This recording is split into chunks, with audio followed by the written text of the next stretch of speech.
반갑습니다. 내 가족의 사건처럼 하나하나 최선을 다하는 법무법인 이현입니다.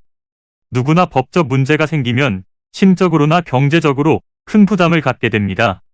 혼자서 해결해 보려 하겠지만 만족스러운 결과를 이끌어내기가 쉽지 않죠. 여러분의 정신적인 고통, 금전적인 어려움을 이해하며 이현의 법률 상담 시스템을 통해 도움을 드리고 있습니다. 의뢰인의 문제는 하나의 사건이 아니라 한 사람의 삶이라는 마음으로 면밀하게 분석하여 해결의 실마리를 찾아드리겠습니다. 자, 그럼 오늘의 주제인 공탁법에 대하여 함께 알아볼까요? 피해자가 있는 형사사건에서는 합의가 가해자의 형량을 정하는 데 중요한 요소가 됩니다. 특히 경제범죄에서는 금전을 얼마나 회복해줬는지가 형량에 큰 영향을 미치게 되는데요.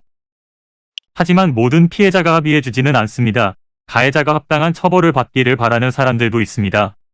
이렇게 피해자의 입장에서 합의하고 싶지 않거나 과다한 합의금을 불러 합의에 실패하는 경우 최소한의 피해 금액을 변제하고자 노력했음을 보여주는 것이 형사공탁입니다.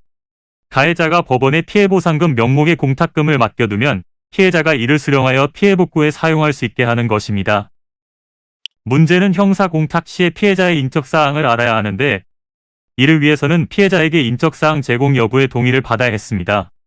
하지만 올해 12월부터 공탁법 개정안이 시행됨에 따라 피해자가 동의하지 않아도 형사공탁을 할 수 있게 됐습니다.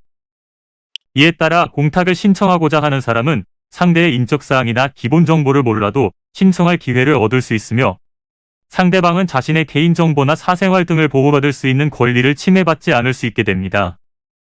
폭력범죄, 성범죄 사건, 스토커 사건 등에서 피해자 측이 접촉을 거부할 때 개정된 형사공탁 제도를 이용할 수 있습니다. 금전공탁서 2부, 공소장 부분을 피해자 주소지 관할 법원에 제출하면 도장이 찍힌 금전공탁서를 받습니다. 이 금전공탁서를 공탁금과 함께 법원 내 은행에 제출하면 완성된 공탁서를 받게 되는데요. 형사공탁은 합의를 위해 최선의 노력을 했지만 합의가 성사되지 않았을 때 시도해보는 것이 좋습니다. 이는 간단히 분석될 문제가 아닌 경우들이 대부분이므로 꼭 법률적인 상담을 받아보는 것이 현명하다고 볼 수 있습니다. 그리고 가능한 한 긴 싸움이 되지 않도록 최대한 빠르게 조치를 취하는 것이 좋습니다. 미루면 미룰수록 사건에 대한 난이도가 높아질 수도 있기 때문이지요. 가벼운 병도 방치를 하면 상당히 무거운 병이 되듯이 이 또한 역시 사전에 바로잡으셔야만 간단한 조치로도 해결할 수 있는 가능성이 높아지는 것입니다. 여러분이 골머리를 앓고 계신 그 사안, 저희 법무법인 이현에게 알려주세요. 이현의 법률 상담 시스템을 통해 든든한 지원군이 되어드리겠습니다.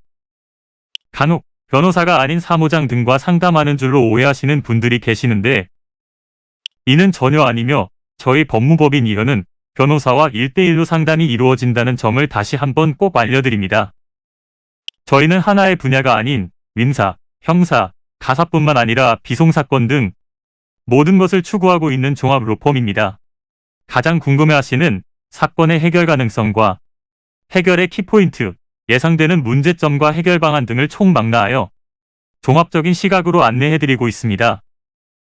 보다 정확한 상담을 위해 전국, 전 지역 상담 접수를 먼저 실시하오니 해당 화면에 보이는 번호로 먼저 연락을 주시면 친절한 안내를 도와드리도록 하겠습니다. 인터넷으로 법무법인 이현을 검색 후 홈페이지를 살펴보시고 와도 좋습니다. 언제나 의뢰인이 처한 상황을 이해하며 그 입장에서 생각하겠습니다. 저희는 법무법인 이현이었습니다. 감사합니다.